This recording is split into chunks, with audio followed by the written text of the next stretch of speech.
Hey guys! Welcome back po dito sa ating YouTube channel. Ang mainit nga po nating update ngayong gabi ay pumapatungkol po rito sa ginagawa po na unusual ng tape bulaga na kung saan hindi po ito ginagawa ng TVJ. So, mainit po itong pinag-uusapan sa social media. Ilan din pong mga ka-legit na records natin ang nakapansin po niyan. Kaya mamaya aalamin po natin ano kaya itong ginagawa ng tape bulaga na unusual na bakit kaya kinakailangan pa nilang gawin ang bagay po na ito. Pero bago yan, nais po muna natin magpasalamat sa inyo sa walang sawa po ninyong pagtutok at pagantabay sa ating mga daily updates. Narito na naman nga po si Gandara, ang inyong ka-legit na records na maghahatid sa inyo ng mga latest na balita. Basta may kinalaman po sa TVJ and legit na records, sagot na po natin lahat yan. Kaya naman kung hindi pa po kayo nakaka-subscribe sa ating YouTube channel, maaari po ninyong pindutin ang subscribe button and notification bell para kayo maging updated at una sa mga inilalabas po nating mga balita. And syempre, big shoutout po sa mga masusugid nating mga taga-subaybay na narito ngayon na nakikinig sa atin at nakatambay sa ating YouTube channel. So kilala nyo na po siguro ang inyong mga sarili. Samantala, narito naman ang komento ng ilang netizen na gusto rin po magpa-shoutout sa atin. So, Sir Glory or Ma'am Glory Pauline del Rosario, shoutout po. Good evening, Gandara SRU. Napakahusay ng EAT, TVG Davricats. Legit Davricats kami.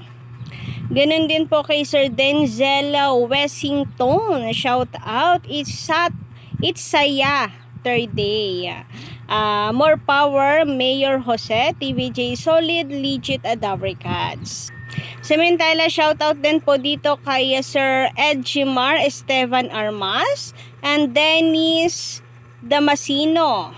Legit Davricats ako. Pa-shoutout naman Gandara. Thanks po. 14344 Aryan. Shoutout Sir Dennis Damasino. Ganun din po dito kay Sir Rodolfo Bautista. Shoutout. Samantala, basagin po muna natin ang trip nitong si Miss Grace Panganiban. Sabi niya dito sa kanyang komento, bakit puro ganyang content nyo? Puro pangbabash. Ha ha ha ha. Masaya bang pinagkakakitaan ang pagiging basher? Curious lang. Well, unang-una, maliit lang po yung channel natin. So, madala nga po maka 4K views. So, paano pagkakakitaan po yan? At the same time, minsan nga hindi pa nakaka 1K Pero baka naman na gusto nyo makaabot tayo ng 100 views din kagaya ng iba po nating TVJ vloggers dyan. So, keep on watching lang po kahit puro kayo pang babatikos. Anyway, eto nga sabi niya bakit daw puro pang babash. Well, ang masasabi po natin, bukod po ang pang babash sa pagsasabi ng katotohanan. So, hindi po namin binabash ang itbulaga ninyo na tape, kundi nagsasabi lang kami ng katotohanan. Ano ba namang parati naming laman sa aming balita? Tungkol lang naman po sa live viewers, di ba? So, masasabi niyo po bang pangbabash yun kung sabihin namin na 1,000 na views ang inyong concurrent viewers samantalang sa TVJ ay 80 or 98,000? Pagsasabi po yun ng katotohanan kasi yun yung totoo. Na 1K lang, wala pa minsan na 1K ang viewers po ng Itbulaga samantalang sa TVJ, isa pa lamang pong YouTube channel, 98,000 na agad. Kahapon nga, 108,000 About naman sa gaya-gaya, ano pong gagawin dati-rate ang ginagawa nila sa gilid-gilid lang po sila ng kalsada, sa kalye, 'di ba? Pero nitong mga nakaraan, pumapasok na rin po sila sa loob ng tahanan. And eto pa, gumawa po ng pakulo ang TVJ para dagdag po panlasa or recipe sa kanila pong sugod bahay mga kapatid. At eto nga po ay sa pamamagitan ni Mayor Jose Manalo. Tapos biglang nagkaroon po sila ng Prinsipe Seti. So pangbabatikos po ba yung pagsasabi ng katotohanan na sila po ay gumagaya at para pantapat po nila kay Mayor Jose Manalo? And ngayon, masisisi nyo ba kung isipin namin na baka po mamaya or bukas makalawa ay may bago na rin po silang pakulo at palaro si Prinsipe Sedi at si Yorme sa kanila pong G sa Gedli dahil nasimulan ito ni Mayor Jose Manalo. So yun lang po ang masasabi namin. Yun po ang katotohanan na malakas po talaga ang TVJ. Na kakaunti po ang viewers ng Tape Bulaga at hindi po iyon na fake news dahil mapa TV ratings and online views nangunguna po ang TVJ. And eto nga, we are looking forward para sa mga bagong recipe ng Sugod Bahay mga kapatid at saka itong palaro ni Mayor Jose Manalo para mas maging masigla, mas masaya at mas improve po, di ba? So ganyan po ang TVJ, hindi po sila nagpapakakampante.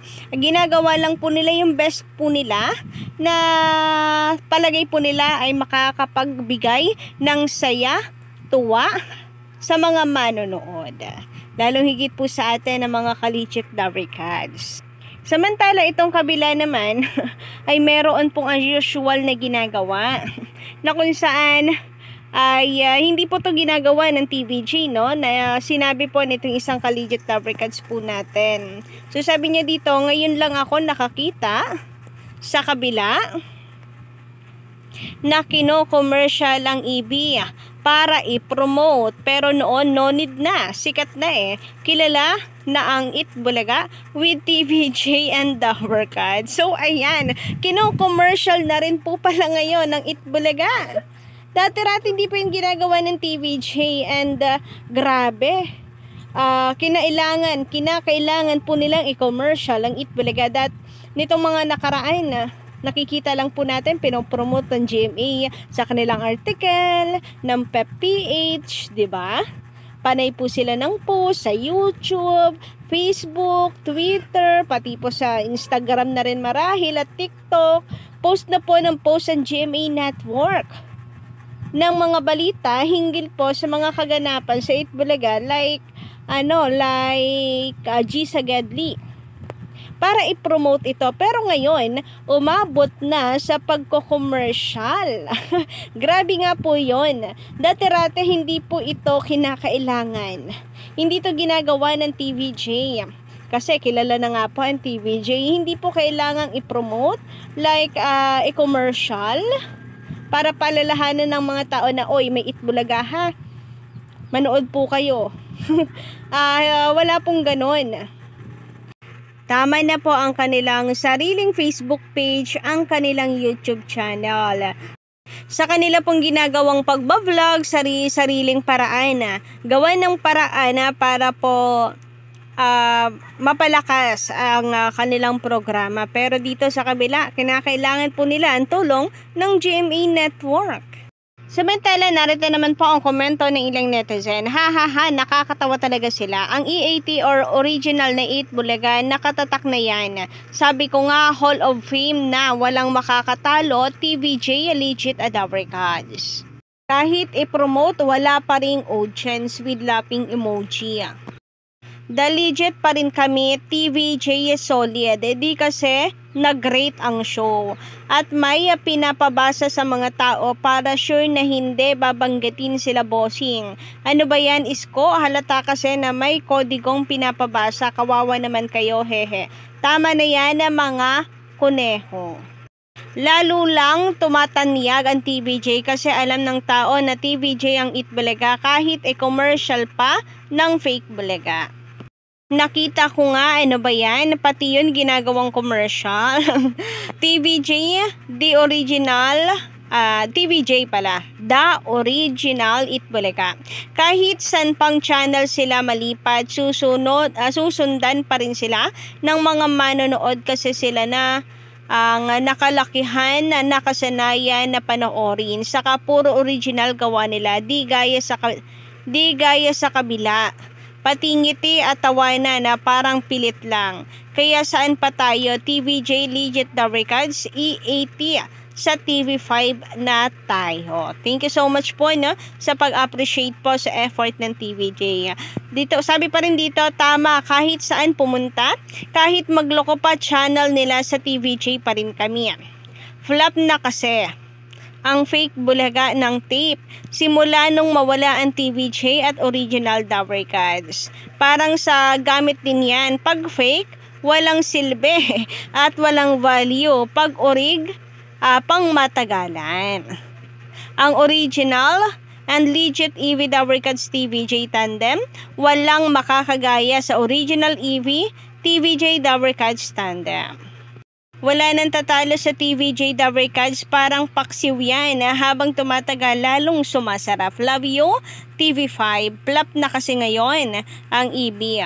Basta't original, tatagal yan. So kayo po ba mga ka-legit Dabber Cats, anong inyong masisay hinggil po dito sa usaping ito? Bakit kaya kinakailangan pa nila? Or well, bakit mga ba kailangan pa nating itanong? Alam naman na po natin ang kasagutan kung bakit kinakailangan pa nilang ipa-commercial ang Itbulaga. Yun ay para meron pong manood sa kanila. So yun lang po ng update natin ngayong araw. Don't forget to click the subscribe button and notification bell para po sa iba pang mga balita.